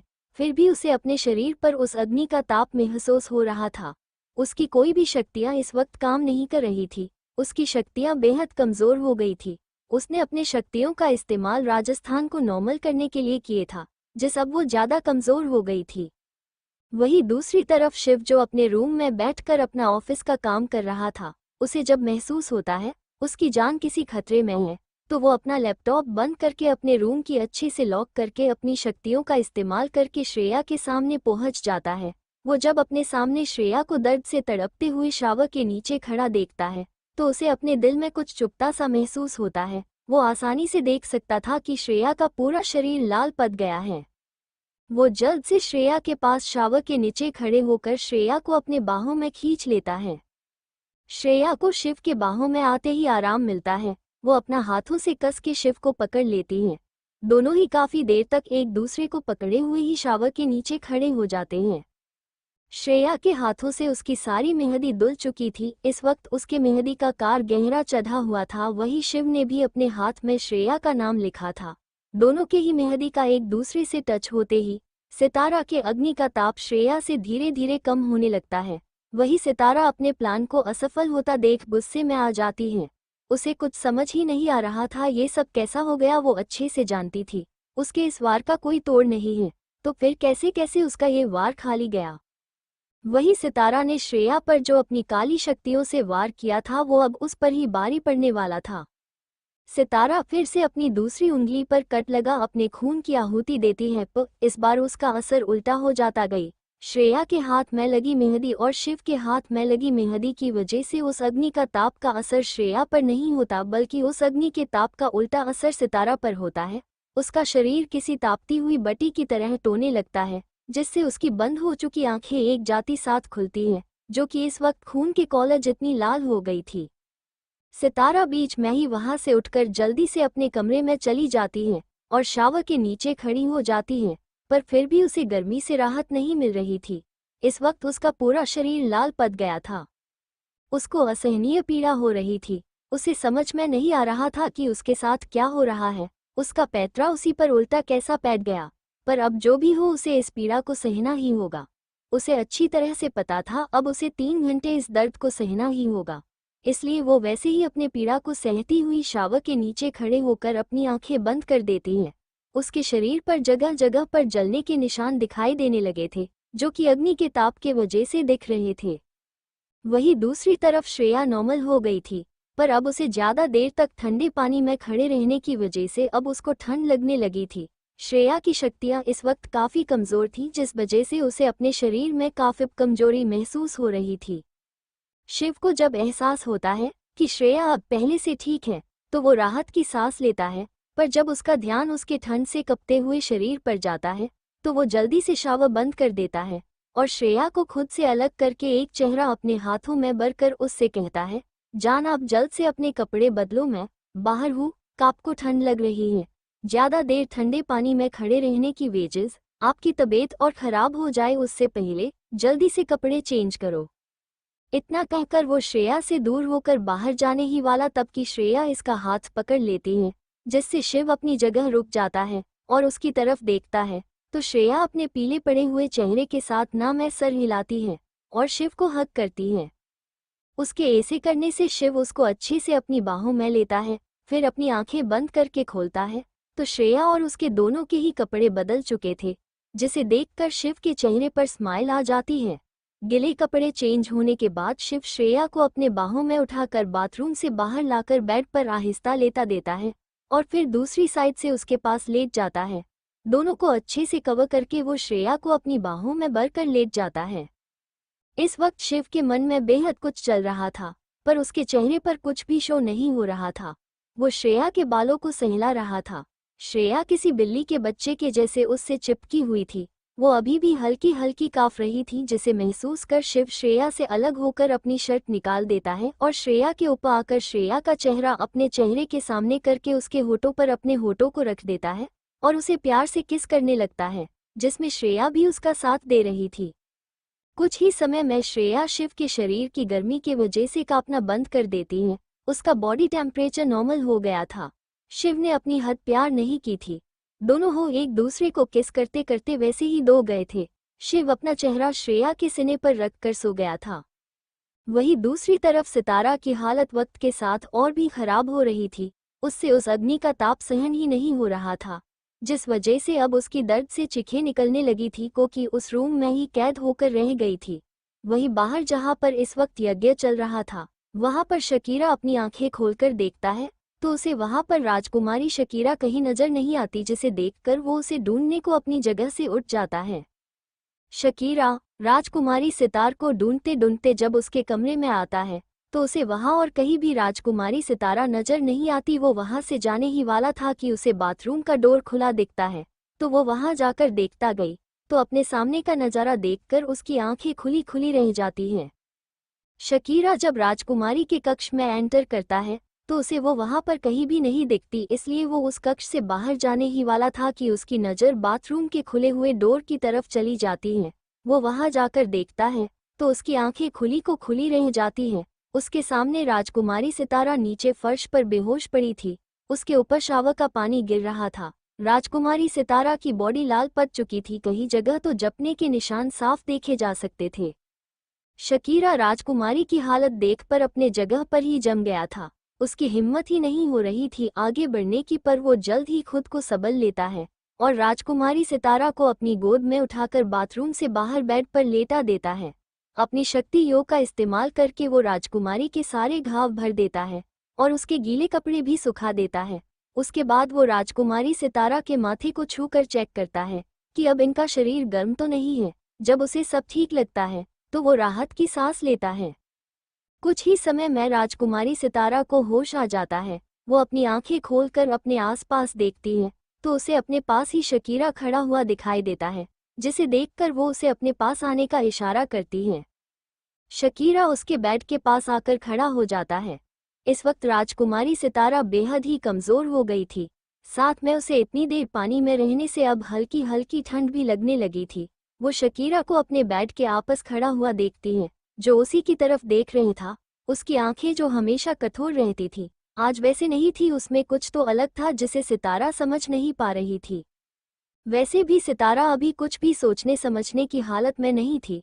वो शकीरा का हाथ पकड़कर उसे अपने साथ बेड पर खींच लेती है और खुद उसके ऊपर आकर उसके होठों पर अपने होठों को रख देती है। उसके ऐसा करते ही शकीरा शोक में चला जाता है, पर जल्द ही अपने होठों पर हो रही राजकुमारी सितारा के होठों की हरकत से होश में आकर राजकुमारी सितारा को खुद से दूर करने लगता है, पर राजकुमारी सितारा उससे दूर होने का नाम ही नहीं ले रही थी। शकीरा बड़ी ही मुश्किल से राजकुमारी सितारा को खुद से अलग करके कहता है, ये आप क्या कर रही हो राजकुमारी, ये सही नहीं है, ये गलत है। इतना कहकर वो राजकुमारी सितारा को खुद से दूर कर कर वहां से जाने ही वाला था कि राजकुमारी सितारा उसको खींचकर बेड पर गिरा देती है और फिर खुद उसके ऊपर आकर उसके कॉलर को पकड़कर उससे कहती है, क्या गलत है? कुछ भी गलत नहीं है, मुझे वही तुम्हारी जरूरत है, मुझे जो करना है करने दो। इतना कहकर वो बिना शकीरा की एक भी बार सुने उसके होठों पर अपने होठों को रखकर पैशनेटली चूमने लगती है। शकीरा बस राजकुमारी सितारा जो कर रही है उसे वैसे करने देता है, पर उसके मन में कुछ और ही चल रहा था। वो मन में ही कहता है, राजकुमारी आज जो भी हमारे बीच होगा उसके बाद आप हमसे कभी दूर नहीं जा पाएगी। आप खुद हमारे करीब आए हैं और अब आप हमसे किसी भी हाल में दूर नहीं जा सकती। मैं आपको दूर जाने ही नहीं दूंगा। ये सब कहते हुए शकीरा के चेहरे पर एक जुनून साफ नजर आ रहा था। वो अपने ही सोच में गुम था। तभी उसे अपने होती पर दर्द महसूस होता है, जिससे वो अपनी सोच से बाहर आ जाता है, कर राजकुमारी सितारा की तरफ देखता है कि उसके होठों को किस करते हुए बीते कर रही थी। शिक्रा राजकुमारी के चेहरे को देखते हुए उसमें खो गया। अब उसे अपने आप को कंट्रोल करना मुश्किल जा रहा था। शकीरा एक जाति के साथ राजकुमारी सितारा को अपने नीचे करके खुद उसके ऊपर आकर उसके होठों पर किस करने लगता है। जिस राजकुमारी के हाथ उसके बालों में चल रहे थे और शकीरा का एक हाथ सितारा के ब्रेस्ट को कपड़ों के ऊपर से सहला रहा था और दूसरा उसके पूरे शरीर पर चल रहा था, जिस सितारा को एक अजीब सा मीठा सा एहसास हो रहा था। कुछ ही समय में उन दोनों के कपड़े फर्श और पड़े हुए थे और दोनों ही एक दूसरे से लिपटे हुए थे। उनके ऊपर एक चादर थी। उस पूरे रूम में उन दोनों की गहरी सांस लेने की ओर सितारा के सिसकियों की आवाज गूंज रही थी। कुछ ही समय बाद दोनों ही थककर एक दूसरे को बाहों में बारे वैसे ही सो गए थे। वहीं दूसरी तरफ मेहरा विला श्रेया का कमरा। शिव श्रेया को सुलाकर उसके पास ही उसको बाहों में लेके उसके बालों को सहलते हुए लेटा था। वो किस गहरी सोच में गुम था। उसे अच्छे से पता था या यूं कहीं समझ आ रहा था कि आज श्रेया के साथ ये सब किस वजह से हो रहा है, और उसे कहीं न कहीं इस बात का भी एहसास हो रहा था कि खतरा उनके बेहद ही करीब तेजी से बढ़ रहा था। वो अपने मन में ही कहता है, कुछ भी हो, चाहे खतरा कितना ही बड़ा क्या न हो, मैं अपनी जान को कुछ नहीं होने दूंगा। इस बार नहीं, इस बार उस राक्षस का अंत होगा। बस कल का ही दिन है, उसके बाद शादी, फिर कोई भी मुझे और मेरी जान को अलग नहीं कर पाएगा। उसी के साथ मुझे मेरी सारी शक्तियां मिल जाएगी। उसके बाद मैं अपनी जान को किसी भी मुसीबत से, जो चाहे कितनी भी बड़ी हो, आसानी से बचा पाऊंगा। इतना कहकर शिव श्रेया के चेहरे की तरफ देखने लगता है। उसे देखते देखते कब उसे नींद आ गई इस बात का उसे पता ही नहीं चला। वहीं दूसरी तरफ सिंघानिया मेंशन में खुशी आराम से घोड़े बेच कर दी रही थी। उसे किसी बात की फिक्र ही नहीं थी। वो सुकून से अपने रूम में सो रही थी। वहीं आज भी कोई था जो उसके कमरे में एंटर करता है और हर रोज की तरह उसे अपनी बाहों में भरकर उसके चेहरे को देखने लगता है, जिसमें इस वक्त दुनिया जहान का सुकून था, जिसे देखकर उस इंसान के चेहरे पर भी सुकून देखने लगता है। उस इंसान की नज़र खुशी की मेहंदी लगाए हाथों पर चले जाते हैं, जिन्हें देखकर वो उसके मेहंदी लगाए हाथों को अपने हाथ में लेके उनमें कुछ ढूंढने लगता है। जब काफी देर तक ढूंढने के बाद भी उसको वो जो ढूंढ रहा है वो नहीं दिखता तो उसका चेहरा उतर जाता है, पर अगले ही पल उसके चेहरे पर एक प्यारी सी मुस्कान आ जाती है। उसकी उस मुस्कान और हजारों लड़कियां उसके आगे पीछे घूमती थी। वो इंसान खुशी के मेहंदी लगे हाथों पर अपने होठ रख देता है। उसके बाद वो खुशी के चेहरे की तरफ देखता है। उसके होठों पर उस वक्त बेहद ही प्यारी स्माइल थी, जिससे ऐसा लग रहा था वो कोई बेहद अच्छा सपना देख रही थी। उसे ऐसा देख उस इंसान के चेहरे पर खुद ब खुद स्माइल आ जाती है। वो इंसान खुद से ही कहता है, लगता है आज मेरी डॉल कोई बेहद ही अच्छा सोना देख रही, जिस वजह से उसके होठों पर इतनी प्यारी स्माइल है। उद्धरण चिन्ह। इतना कहकर वो खुशियों के चेहरे के करीब अपना चेहरा ले जाके उसके होठों पर अपने होठ रख देता है और बड़े ही अहिते अहिते खुशी के मुलायम होठों को चूसने लगता है। थोड़ी ही देर में खुशी भी उसमें उसका साथ दे रही थी। वो उस इंसान के होठों को लिक कर रही थी। वो अपने नींद में उस इंसान के होठों को आइसक्रीम समझकर लिक करने लगी थी। उसे ऐसा करते देख वो इंसान खुशी को पेशनटेली किस करने लगता है। जूसने खुशी भी उसका साथ दे रही थी। पर उस बीच एक पल के लिए भी खुशी की नींद नहीं टूटी थी। वही थोड़ी देर किस करने के बाद वो इंसान खुशी को अपने बाहों में लेके सो जाता है। इस वक्त सिंघानिया मेंशन में सभी चैन की नींद सो रहे थे, पर कोई था जिसकी नींद 2 दिन से गायब हो गई थी और कोई नहीं बल्कि नताशा थी। उसने हर एक संभव प्रयास किया पर उसकी बात सानिया से नहीं हो पाई थी। अब कल हल्दी और संगीत था, उसके बाद परसों शादी, उसके बाद वो कुछ नहीं कर सकती और नहीं उसकी मैडम सानिया कुछ कर सकती हैं। वो यही सोच रही थी कि इस शादी को कैसे रोका जाए और अपनी मैडम सानिया से कैसे कांटेक्ट किया जाए। यही सोचते सोचते अपने रूम में इधर से उधर चक्कर मार रही थी। वही आज हमारे 3 हैंडसम बॉयज यानी कि रोहन, विकी और वेदांत तीनों ही अपने अपने कमरे में अपने बेड पर लेटे हुए इधर से उधर करवट बदल रहे थे। उनको आज नींद ही नहीं आ रही थी। रहकर उन तीनों को आगे अपनी अपनी वाली का चेहरा आ रहा था। रेहान के सामने अरबी का, वेदांत के सामने नियति का और विकी के सामने आकृति का। डलते रात की तरह धीरे धीरे उनको भी नींद आ गई, पर सोते वक्त तीनों ने कुछ डिसाइड किया था। अब उसके बारे में तो हम सबको कल ही पता चलने वाला था कि वो तीनों संगीत और हल्दी में क्या कारनामा करने वाले हैं। वही दूसरी तरफ सिटी हॉस्पिटल में वीआईपी रूम नंबर 302 में जो इंसान इस वक्त बेड पर लेटा था, जिसके चेहरे ऑक्सीजन मास्क लगाया था, साथ में उसके बॉडी पर और भी कुछ मशीनें लगी थी, उस इंसान के शरीर में अचानक कुछ हलचल होने लगी थी, जिससे उसके पास ही उसकी ड्रिप चेंज करने वाली नर्स ने उस इंसान के शरीर में हो रही मूवमेंट को देखा। वो जल्दी से उस रूम से बाहर डॉक्टर को बुलाने चली गई। कुछ ही समय वो नर्स अपने साथ डॉक्टरों की एक टीम को लेकर उस वीआईपी रूम में आ गई थी। उस हॉस्पिटल के सबसे बेस्ट डॉक्टर इस वक्त उस बेड पर लेटे हुए पेशेंट को चेक कर रहे थे। कुछ ही समय बाद वो डॉक्टर उस पेशेंट को चेक करके उसके वार्ड से बाहर चले गए थे। इस वक्त उनके चेहरे पर खुशी साफ देखी जा सकती थी। वो जल्दी से अपने केबिन में पहुंचकर ये खबर किसी को बताना चाहते थे और केबिन में जाने से पहले वो वहां पर उस पेशेंट के ऐसा एक नर्स को उसकी देखभाल के लिए अपॉइंट करके अपने केबिन की तरफ चले जाते हैं। सिटी हॉस्पिटल के सबसे काबिल और बेस्ट डॉक्टर स्मिथ अपने केबिन में पहुंचकर केबिन का डोर लगाकर किसी को कॉल कर देते हैं और बेसब्री से सामने वाले इंसान के फ़ोन रिसीव करने का वेट करते हैं। लास्ट रिंग पर सामने वाले इंसान ने दूसरी साइड से कॉल रिसीव किया। कॉल रिसीव होते ही डॉक्टर सुमित कहते हैं, हेलो बॉस, सर के बॉडी में इतने साल बाद मूवमेंट हो रही है। ऐसा लगता है सर जल्द ही अपनी चेतना में लौटने वाले हैं। उनके इतना ही कहने के सामने से उनसे कुछ कहा गया। उसके बाद डॉक्टर स्मिथ कॉल रखकर अपना काम करने लगते हैं। वही आज शिव और श्रेया का संगीत था और हल्दी भी थी। सुबह हल्दी की रस्म होने वाली थी और शाम को संगीत। इस वक्त सिंघानिया फैमिली और मेहरा फैमिली दोनों ही मेहरा विला के हॉल में बैठे थे, जहां पर हल्दी की पूरी तैयारी की जा चुकी थी। पूरे हॉल का थीम चेंज किया गया था। मेहरा विला के बड़े से हॉल को बेहद ही खूबसूरती से डेकोरेट किया गया था। हॉल के बीचों बीच एक बेहद ही खूबसूरत स्टेज बनाया गया था, जहां पर हल्दी होने वाली थी। हल्दी की सारी तैयारी हो चुकी थी, अब तो बस इंतजार था। तो वो हमारी दुल्हन और दूल्हे का शिव किसी इम्पोर्टेंट काम के वजह से अभी तक मेहरा विला नहीं पहुंच पाया था।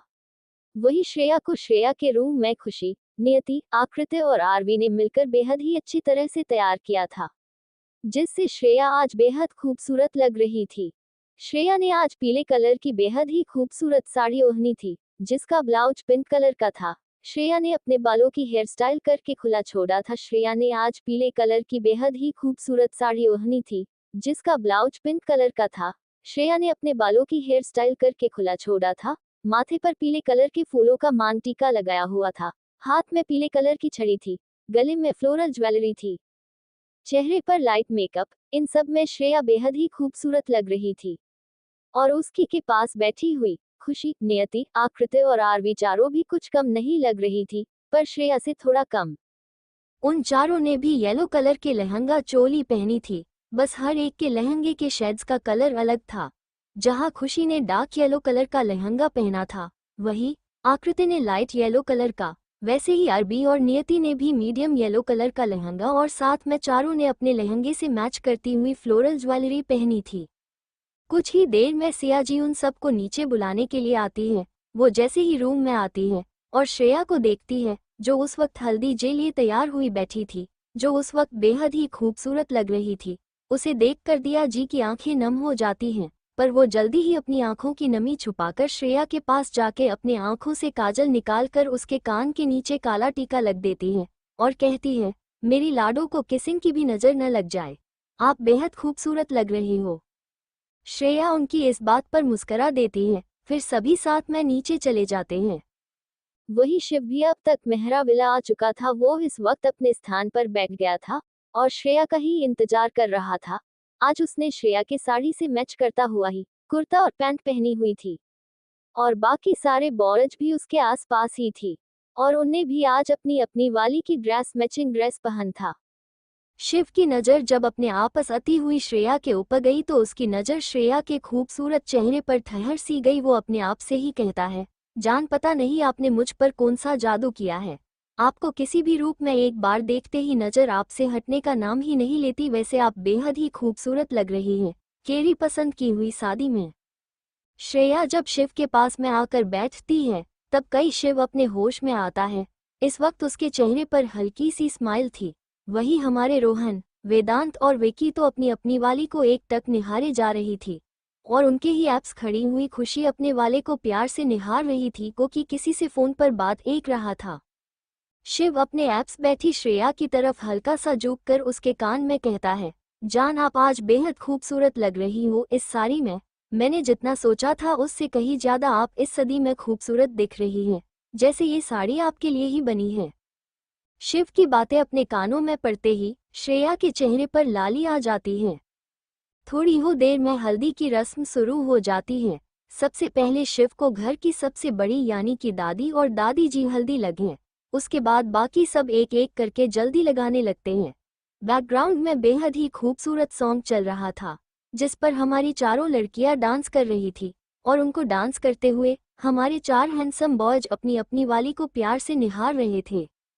गरम हवा दी उड़ी गुबारी फैमिली दे हाथ न आरी जुगनी दुगनी चमक चिंगारी। मानसून से हल्की भारी वार्निंग पब्लिक में जारी, आप संभालो जिम्मेदारी। बात वात कर दिए हाथ वाथ मार दिए बैठे कभी ना बैक सीट। बन्नो तेरा स्वैगर लागे सेक्सी बन्नो तेरा स्वैगर स्वैगर स्वैगर। बन्नो तेरा स्वैगर लागे सेक्सी बन्नो तेरा स्वैगर लागे सेक्सी। बन्नो तेरा स्वैगर सेक्सी बन्नो तेरा स्वैगर सेक्सी बन्नो। चारों ही बेहद अच्छा डांस आकर रही थी और उनकी हर एक अदा पर हमारे चारों हैंडसम बॉयज मर रहे थे। उनकी नज़रें तो अपनी अपनी वाली से हट ही नहीं रही थी। रोहन की नज़रें आरवी पर टिकी थी, जी दिल खुलकर नाच रही थी। वही वेदांत आकृति को एक तक प्यार से देख रहा था। वही विकी नियति को निहार रहा था और खुशी को कौन निहार रहा था ये तो आपको आगे पता ही चलेगा।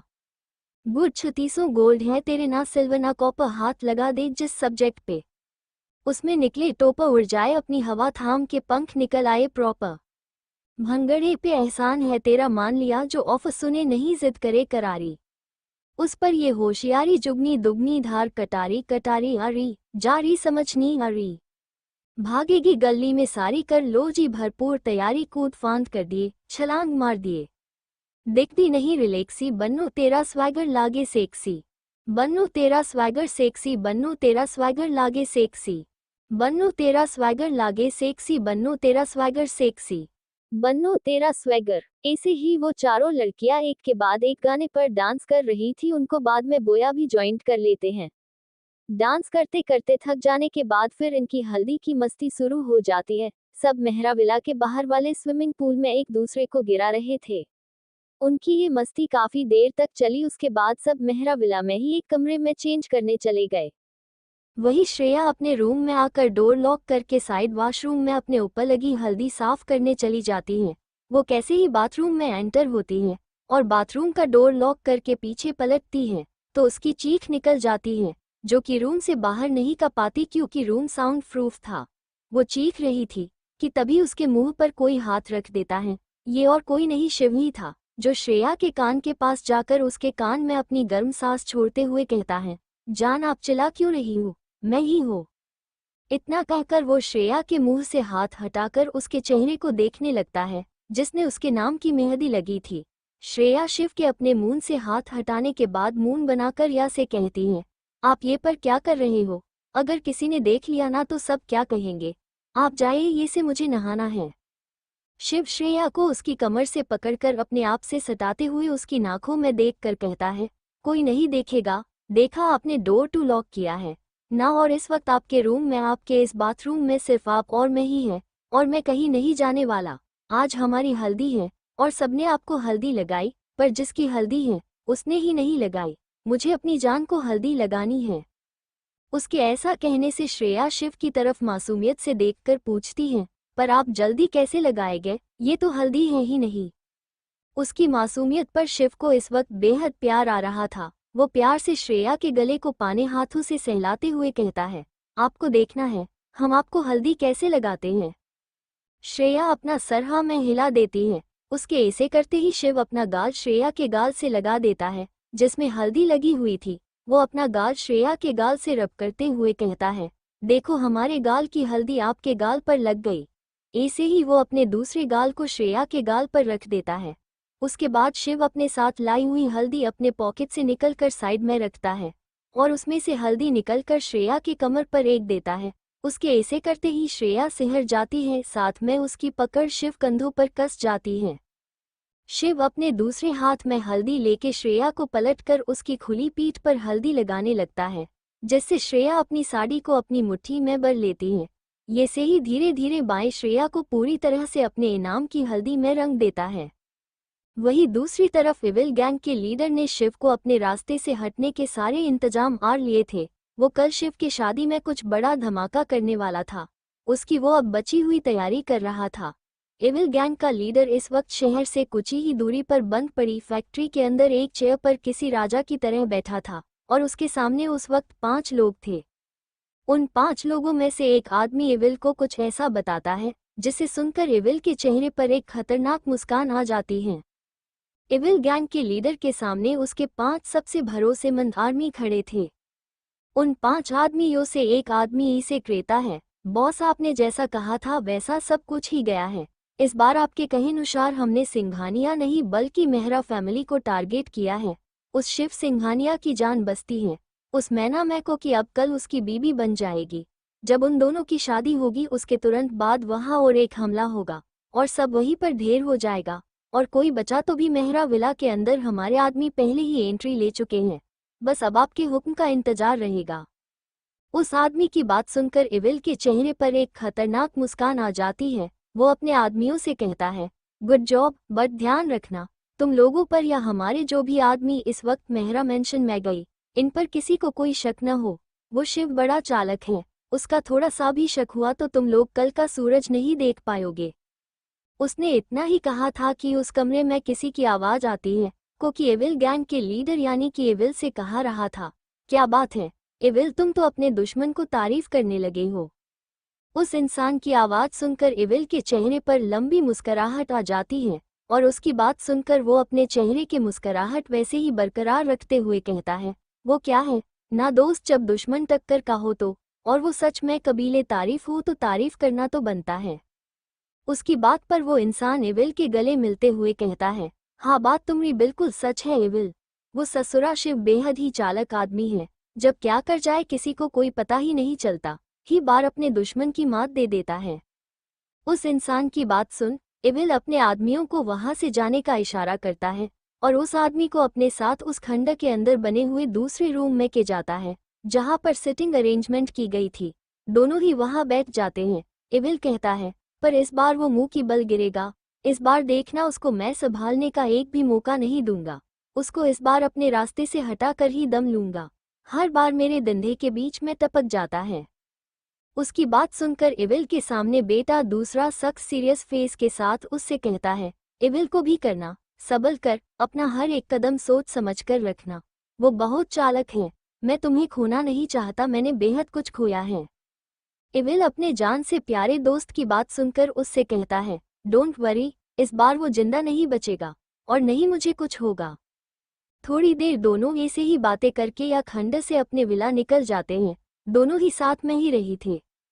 वहीं दूसरी तरफ मेहरा विला में खुशी इस वक्त अपने कमरे की ओर जा रही थी कि तभी कोई उसका हाथ पकड़कर उसको एक तरफ खींचता है, जिससे पहले तो वो डर जाती है पर जानी पहचानी खुशबू महसूस कर उसका डर गायब हो जाता है और उसके चेहरे पर एक हल्की सी स्माइल आ जाती है।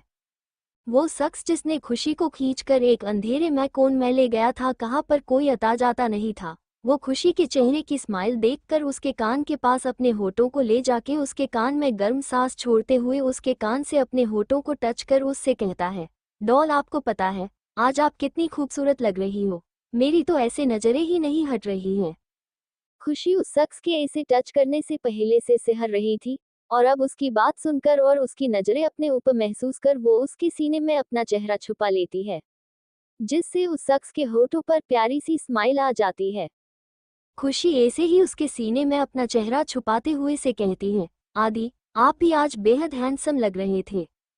तो उसकी बात पर आदि यानी कि आदित्य रॉय यानी कि श्रेया का भाई जो खुशी का बचपन का प्यार है को कई सालों से एक दूसरे दूर हो गए थे, वो कहता है, जा वो तो मैं हमेशा लगता हूँ।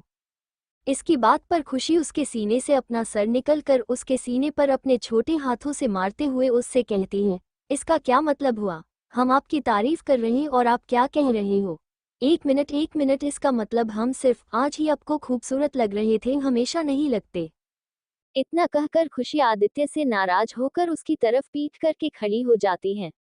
आदित्य तो अपनी जगह पर हैरानी से खड़ा हो गया था, अभी तो सब ठीक था, पर अब अचानक क्या हो गया। वो जल्द ही होश में आके अपना सरना में हिलाकर अपनी डॉल को मारने के लिए उसके पास जाकर उसको पीछे से पानी बाहों में भर लेता है। खुशी उसे खुद से दूर करने लगती है, पर आदित्य की पकड़ उस पर बेहद टाइट थी, इसलिए थोड़ी बहुत कोशिश करने के बाद वो अपने आप को आदित्य की बही में ढीला छोड़ देती है। वही आदित्य उसको शांत देखकर उसके कान के पास अपने होठ के जाकर उसके कान में कहता है, जान मैंने कहा कि आप हर रोज खूबसूरत भाई लगती, वो तो आज आप हर रोज से ज्यादा अच्छी लग रही हूँ, बस इसलिए मैं कह रहा था। आदित्य की बात सुनकर खुशी के चेहरे पर एक लंबी सी मुस्कुराहट आ जाती है। वो झट से आदित्य की तरफ पलटकर उससे कहती है, तो ऐसी बड़ी ही बात है, आप मुझे ऐसा भी तो कह सकते हो ना, खामखा मैं आपसे गुस्सा हो गई, पर चलो अब कोई बात नहीं। आदित्य खुशी की बातें सुनकर अपने चेहरे पर प्यारी सी स्माइल के साथ अपना सरना में हिलाकर खुद से ही कहता है, नौटंकी कही की, बचपन की आदत गई नहीं अब तक मैडम की। आदित्य अब तुझे बड़े ही सोच समझकर डॉल से बात करनी होगी, पता नहीं किस बात पे नाराज हो जाए। उद्धरण चिन्ह।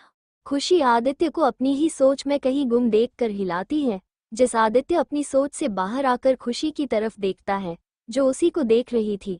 आदित्य खुशी को उसकी कमर से पकड़कर अपने आप से सटाकर उसके चेहरे पर आ रहे बालों को उसके कान के पीछे कर उससे कहता है, डॉल आज मेरी गुड़िया और मेरे बेस्ट फ्रेंड की हल्दी है, और देखो ना मैंने अपने डॉल को हल्दी ही नहीं लगाई।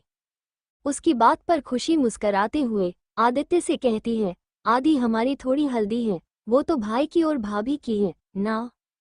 उसने इतना ही कहा था कि आदि बीच में ही कहता है, वो तो मेरी जान को इतनी जल्दी है शादी की। अब जाके कहीं खुशी की समझ आया कि उसने जल्दी में क्या कह दिया। आदि की बात सुनकर वो शर्मा जाती है, वो कुछ नहीं कहती तो आदित्य उससे कहता है, बोलो ना डॉल। आदित्य की बात पर खुशी आदित्य से कहती है, सच कहूँ तो हाँ, आप जल्दी से अपनी फैमिली को बता दो, भाई की शादी के बाद हम शादी करते हैं, अब मैं आपसे दूर नहीं रहना चाहती। उसकी बात सुनकर आदित्य उसका चेहरा अपने हाथों में पकड़कर कहता है, जैसा आप चाहो डॉल, मैं भी अब आपसे दूर नहीं रह सकता, गुड़िया की शादी के बाद हम जल्दी ही शादी करेंगे। इतना कहकर आदित्य अपने होठ खुशी के माथे पर रख देता है। आदित्य के होठों का एहसास अपने होठों पर होते ही खुशी की अपने आप बंद हो जाती है, उसके होठों पर एक प्यारी सी मुस्कान आ जाती है। आदित्य खुशी के माथे को किस कर अलग होता है तो उसके सामने खुशी का प्यारा सा चेहरा था जिसमें हल्की सी प्यारी स्माइल थी, और उसकी आंखें बंद थी जिस आदित्य के चेहरे पर भी हल्की सी स्माइल आ जाती है। वो अपने साथ लाई हुई हल्दी निकलता है और खुशी के गाल पर हल्दी लगता है। अपने गाल और कुछ ठंडा एहसास होते ही खुशी अपनी आंखें खोल देती है, तो उसे अपने सामने आदित्य प्यार से उसको ही देखता हुआ दिखता है। उसके हाथ में हल्दी थी जो कि उसने उसके दोनों गालों पर लगाई थी। आदित्य खुशी को पलट देता है, जिससे उसकी खुली पीठ उसके सामने आती है। वो उसकी खुली पीठ पर अपने हाथ की हल्दी लगाने लगता है। पीठ पर हल्दी लगाने के बाद आदित्य अपने हाथों को खुशी के कमरे पर रखकर उसकी खुली कमर पर हल्दी लगा देता है। आदित्य के ऐसा करते ही खुशी खुद में ही सिमट रही थी। आदित्य के एहसास से उसके दिल में अलग ही खुशी हो रही थी। आदित्य खुशी को अपनी तरफ पलटकर उसके आंखों में देखते हुए कहता है, डॉल मैंने तो आपको हल्दी लगा दी, अब मेरी बारी है। इतना कहकर वो खुशी के गालों से अपने गाल लगाकर उसके गाल पर अपने गाल रब कर देता है। उसके ऐसा करते ही खुशी की पकड़ उसके शर्ट और टाइट ही जाती है। बड़ी ही धीरे धीरे आदित्य के गालों पर हल्दी लग चुकी थी। दोनों ही एक दूसरे के आंखों में प्यार से देख रहे थे। कब उन दोनों जे होठ एक दूसरे से मिल गए उनको पता ही नहीं चला। वही दूसरी तरफ श्रेया और शिव शावर लेकर कपड़े चेंज कर चुके थे। अभी संगीत में टाइम था, इसलिए दोनों ही थोड़ा आराम करने का सोचते हैं और श्रेया के बेड पर लेट जाते हैं। शिव और श्रेया दोनों ही एक दूसरे के बाहों में बर पर लेटे हुए थे। शिव श्रेया के बालों को सहला रहा था। श्रेया शिव के सीने लगे हुए ही उससे कहती है, शिव पता नहीं क्यों पर मुझे बेहद डर लग रहा है। उद्धरण चिन्ह। शिव श्रेया की बात सुनकर उसके चेहरे को अपने चेहरे के सामने कर जे कहता है, क्यों क्या हुआ, तुमको किस बात का देर लग रहा है। तो श्रेया शिव की आंखों में देखती हुई कहती है, पता नहीं पर ऐसा लग रहा है कल कुछ बेहद बड़ा होने वाला है, मुझे बेहद डर लग रहा है।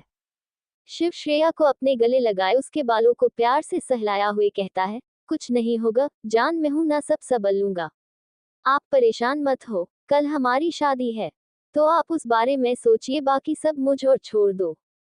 शिव के समझने और श्रेया शांत हो गई और ऐसे ही शिव के बाहों में उसे कब नींद आ गई पता ही नहीं चला। शिव श्रेया की सो जाने बाद खुद से ही कहता है, जान आपको भी लग रहा है कुछ तो होने वाला है कल, मुझे भी कुछ ऐसा ही लग रहा है, पर आप चिंता मत कीजिए, मैं आपको और अपने परिवार को कुछ नहीं होने दूंगा। शिव ये खुद से ही कहता है। उसके बाद अपने फिनेप से किसी को फोन करके कुछ कहता है और फिर कॉल कट कर देता है और श्रेया के चेहरे को देखता है जिस पर इस वक्त सुकून नजर आ रहा था। उसे देखकर शिव के भी चेहरे पर सुकून नजर आ गया। वो उसके चेहरे की तरफ देखकर कहता है, जान जो भी हमारे और आपके बीच आने की कोशिश करेगा या हम एक दूसरे दूर करने की कोशिश करेगा, उसको ऐसी बड़ी ही मौत दूंगा कि उसकी 7 पुश्तें तक काफ जाएगी। उसे इस बात के लिए पछतावा होगा कि उसने मेरे प्यार पर नजर क्या डाली। अब देखना कल उस एविल को कैसे उसके ही भाषा में जवाब दूंगा। बस हमारी शादी होने दीजिए, फिर मैं उसको उसकी असली औकात बताऊंगा। उद्धरण चिन्ह। ये सब बड़ी ही खतरनाक तरीके से कह रहा था। उसकी आंखों में इस वक्त अजीब सा ही पागलपन था। शिव श्रेया के चेहरे को देखते देखते कब सो गया इस बात का इसको पता ही नहीं चला। वही एक तरफ दोनों ही सुकून से एक दूसरे के बाहों में सो रहे थे तो दूसरी तरफ राजस्थान में प्रताप हवेली के पीछे वाले दिव्य और पवित्र शिव मंदिर के नीचे के तहखाने में विकराल इस वक्त अपने आराध्य यानी कि भगवान शिव के ध्यान में मग्न था। उसको पता था कि वो इस वक्त शिव मंदिर के नीचे के तहखाने में है और इस जगह से खुद को कैसे निकलना है, इसलिए वो अपने आराध्य भगवान शिव को प्रसन्न करने के लिए उनकी साधना करने लगता है और धीरे धीरे उसका असर भी होता नजर आ रहा था। विकराल शैतान होने के बावजूद भी उसकी महादेव शिव के लिए जो भक्ति थी वो अप्रतिम थी। वो अपने आराध्य को प्रसन्न करने के लिए कितनी भी कठिन तपस्या करने से भी पीछे नहीं हटता था। अभी भी वो उस वक्त अग्नि के ऊपर बैठकर अपने आराध्य की साधना कर रहा था। वही दूसरी तरफ इंद्रलोक में विकराल को महादेव की कठिन साधना करते देख इंद्रदेव के चेहरे और सिकन आ जाती है। वो विकराल के पागलपन को अच्छे से जानता था। अगर एक चीज उसने ठान ली तो बस ठान ली, वो उसको पूरा करके ही दम लेता था। अभी भी वो भगवान शिव की साधना बस खुद को उस कैद से आजाद होने के लिए कर रहा था। इंद्र देव विकराल की साधना बंद करने के लिए अग्निदेव का आह्वान करते हैं। इंद्रदेव का अग्निदेव को आह्वान करते ही अग्निदेव उनके सामने प्रकट होते हैं।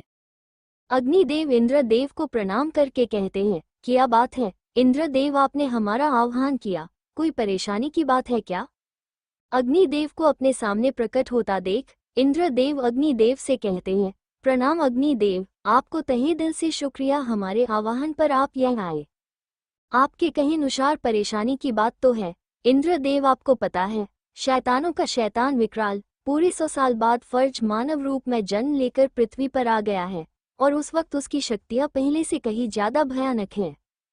और आपको तो पता है वो तीनों लोगों पर आधिपत्य स्थापित करना चाहता है और उसे बस मां महाकाली और देवों के देव महादेव का अंश ही मार सकता है। और इस वक्त महाकाली और मां महाकाली के वंश का भी पुनर्जन्म हुआ है, पर अभी जिस शक्ति की विकराल का वध करने के लिए जरूरी है वो महादेव और महाकाली के अंश के एक होने पर ही प्रकट होने वाली हैं। और तब तक उस शैतान का महादेव के 1000 साल पुराने दिव्य मंदिर के नीचे कैद रहना बेहद जरूरी है। पर वो विकराल इस वक्त महादेव को प्रसन्न करने में लगा है। और आप तो बाली बाती जानते हैं कि महादेव अपने भक्तों को कभी निराश नहीं करते, इसलिए मैंने आपको ये पर बुलाया है। अब आप ही हैं जो इस वक्त विकराल को अपनी साधना से दूर कर सकते हैं। इंद्रदेव की पूरी बात ध्यान से सुनने के बाद अग्निदेव इंद्रदेव से कहते हैं, मैं समझ रहा हूँ देवराज इंद्रदेव आपकी परेशानी, पर मैं कैसे विकराल को उसकी साधना से दूर रख सकता हूँ। अग्निदेव की बात पर इंद्रदेव उनसे कहते हैं, आप ही हैं अब उसे महादेव को प्रसन्न करने से रोक सकते हैं, क्योंकि विक्रक इस वक्त अग्नि के ऊपर बैठकर महादेव की साधना कर रहा है। उसके साधना का माध्यम आप हो। अग्निदेव, आप समझ रहे हो ना मैं आपसे क्या कहने की कोशिश कर रहा हूँ। अग्निदेव को इंद्रदेव क्या कहना चाहते हैं सब समझ में आ रहा था। वो इंद्रदेव से कहते हैं, देवराज इंद्र, मैं समझ गया, आप निश्चिंत रहिए, मैं सब संभाल लूंगा। अब मुझे जाने की आज्ञा दे। देवराज इंद्र, हाँ, मैं अपना सर हिलाकर अग्निदेव को जाने की आज्ञा देते हैं। उनके आज्ञा देते ही अग्निदेव वहां से गायब हो जाते हैं। देवराज इंद्र के चेहरे पर थोड़ी देर पहले जो परेशानी थी वो अब काफी हद तक कम हो गई थी। वो अब निश्चिंत थे, वो जानते थे अग्निदेव अपना काम करके ही मानेंगे। वही दूसरी तरफ मेहरा विला में शाम का समय पूरा मेहरा विला इस वक्त लाइटिंग से जगमगा रहा था। पूरे मेहरा विला को रंगी बिरंगी लाइटिंग से सजाया गया था। पूरा मेहरा विला बाहर से देखने पर किसी दुल्हन की तरह लग रहा था और अंदर से भी बेहद खूबसूरत लग रहा था। मेहरा विला को बेहद ही खूबसूरती के साथ डेकोरेट किया था। खासकर मेहरा विला के गार्डन को हर तरफ रंगी बेरंग लाइटिंग लगी थी और गार्डन के बीचों बीच एक बेहद ही सुंदर स्टेज डिवाइडेट किया था। स्टेज डेकोरेट करने के लिए फूलों का इस्तेमाल किया था और नूर लाइटिंग की गई थी। वही उस स्टेज के बीचों बीच बेहद ही खूबसूरती से श्रेया शिव का संगीत लिखा था, जिसके ऊपर भी लाइटिंग की गई थी। काले गहरे आसमान में टीम टाइमेट हुए तारों के नीचे मेहरा विला के गार्डन में की सजावट बेहद ही दिलकश अलग रही थी। वही सभी फैमिली मेंबर्स इस वक्त गार्डन में लगाए हुए सीटिंग एरिया में बैठे हुए थे। आज संगीत के लिए सभी घर वालों के लिए एक ड्रेस कोड दिया था। तो को टीम ब्राइड से थे, उन लोगों ने रेड और ब्लैक कलर के कॉम्बिनेशन में ड्रेस वेयर किए थे। वही लड़कों वालों ने पिंक कलर के कॉम्बिनेशन में ड्रेस वेयर किए थे और हमारे दूल्हे और दुल्हन का ड्रेस कोड इन सब से अलग था। श्रेया इस वक्त अपने कमरे में रेडी हो रही थी। उसे रेडी करने के लिए उसके कमरे में इस वक्त आरवी, नियति, आकृति के साथ खुशी थी। चारों की ही इन कुछ दिनों में बेहद गहरी दोस्ती हो गई थी। वही वो चारों ही श्रेया के लिए बेहद पैसासिव हो गई थी। इस बात का पता हम लोगों को आगे पता ही चलेगा। श्रेया ने इस वक्त गोल्डन कलर का लहंगा और गोल्डन कलर का ब्लाउज पहना था। आरवी इस वक्त उसकी हेयर स्टाइल कर रही थी। वही नियति उसको ज्वेलरी पहना रही थी और खुशी अपनी प्यारी भाभी को चूड़ियां पहना रही थी। वही आकृति श्रेया का मेकअप कर रही थी। वैसे श्रेया को मेकअप करने की कोई जरूरत नहीं थी, पर आज उसका संगीत था तो थोड़ा मेकअप टू बनाता है। आकृति ने कुछ ही समय श्रेया का लाइट मेकअप किया। सबने अपना अपना काम कर दिया था। लास्ट में खुशी और आरवी श्रेया का दुपट्टा अच्छे से सेट कर लेते हैं और फाइनल टच अप कर लेते हैं और फिर सभी श्रेया के सामने खड़े होकर उसको देखते हैं तो उनकी आंखें उस पर टिक ही जाती हैं। आज श्रेया बेहद ही खूबसूरत देख रही थी। श्रेया उन चारों को अपने तरफ ऐसा देखता देखती है तो वो थोड़ी अनकंफर्टेबल हो जाती है। वो इन चारों की तरफ एक बार देखती है और वो फिर खुद को मिरर नहीं देख कर कहती है, क्या हुआ, तुम सब लोग मुझे ऐसा क्यों देख रहे हो? क्या मैं अच्छी नहीं लग रही हूँ क्या? उसने इतना ही कहा था और खुद का ही अक्स को मिरर में देखकर वो खुद शौक हो जाती है। वो मिरर नहीं मौजूद अपने अक्स को छूते हुए कहती है, क्या ये सच में मैं हूँ? क्या मैं इतनी खूबसूरत हूँ? सब श्रेया की आवाज सुनकर होश में आ गए थे और श्रेया को खुद को अपने अक्स को देखकर शौक होते देख उन सब चेहरे पर मुस्कान आ गई थी। और उसकी आगे की बातें सुनकर खुशी श्रेया को पीछे से जाकर लगाते हुए कहती है, भाभी ये आप ही हो? बस थोड़ा सा मेकअप और ज्वेलरी से आप कितनी प्यारी और सुंदर लग रही हो। आप आज बस संगीत पर थोड़ा सा मेकअप करने पर इतनी खूबसूरत लग रही हो तो कल शादी के जोड़े में कैसी लगोगी? भाई की नज़र तो आपसे हटने ही नहीं वाली। उसकी बात सुनकर बाकी तीनों भी खुशी की बात पर हामी भरते हैं। वही आकृति कहती है, सच में श्रेया तुम बेहद खूबसूरत लग रही हो, कहीं तुम्हें हमारी ही नज़र न लगे। आकृति ने इतना ही कहा था कि अभी अभी रूम में एंटर हुई। सिया जी कहती है, बेटा अपनों की नजर नहीं लगती। इतना कहकर वो श्रेया के सामने खड़ी होती है और अपने आंखों का काजल निकालकर उसके कान के पीछे काला टीका लगा देती है और कहती है, अब नहीं लगेगी मेरी बेटी को किसी की नजर। इतना कहकर वो श्रेया के माथा चूम लेती है। श्रेया अपनी मॉम को अपने सामने देखकर मुस्करा देती है। वही आकृति, नियति, आरवी और खुशी भी उनके आगे जाके खड़े होते हैं और चारों ही अपना कान आगे कर देते हैं, जिससे सिया जी मुस्कराते हुए उनके भी जान के नीचे काला टीका लगा देती हैं। उनके काला टीका लगाते ही आरवी कहती है, थैंक यू आंटी, अब आपने मुझे काला टीका लगाया ना, अब मुझे किसी की भी नज़र नहीं लगेगी, बल्कि अब मैं पार्टी में आए हुए हर एक खूबसूरत चेहरे पर नज़र लगाऊंगी। उसकी पागलपन भरी बातें सुनकर वहां मौजूद हर एक चेहरे पर मुस्कान आ जाती है। सिया जी उन सब से कहती है, वैसे मैं ये पर तुम लोग तैयार हुई कि नहीं वो देखने आई थी, कुछ ही समय में तुम सब नीचे आ जाना। इतना कहकर वो वहां से चली जाती है।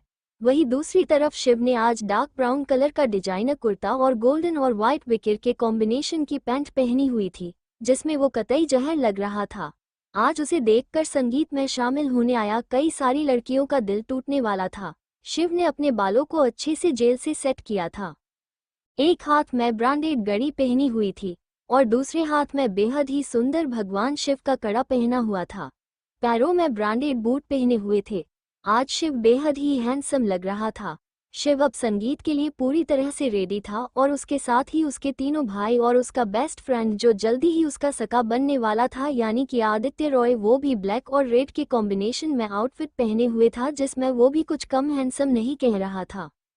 सारे बॉयज और उनके बीच में शिव किसी राजा की तरह अपने रूम से निकलकर सीढ़ियों की तरफ बढ़ रहा था। वहीं उसी वक्त दूसरी तरफ से श्रेया और उसके साथ चाटी लड़कियां भी सीढ़ियों की तरफ बढ़ रही थी। चारों ही श्रेया के आजू बाजू थी और श्रेया बीच में किसी रानी की तरह चल रही थी। जब शिव और श्रेया दोनों ही सीढ़ियों के पास आ गए थे तब दोनों के दिल की धड़कन बढ़ गई थी, जिसे देखकर दोनों ही समझ गए थे कि ऐसा क्यों हो रहा है। शिव अपने सामने देखता है तो उसकी नज़रें एक खूबसूरत चेहरे पर टिक जाती हैं, जो किसी और का नहीं बल्कि श्रेया का ही था। श्रेया भी उसी वक्त शिव की तरफ देखती है तो दोनों की नज़रें एक दूसरे टकरा जाती हैं और दोनों ही एक दूसरे में खो गए थे और ऐसे ही दोनों आगे बढ़ रहे थे। ऐसी और स्टोरी सुनने के लिए मेरे चैनल को सब्सक्राइब कीजिए ताकि आप कोई न्यू स्टोरी मिस ना कर दे। Bye bye.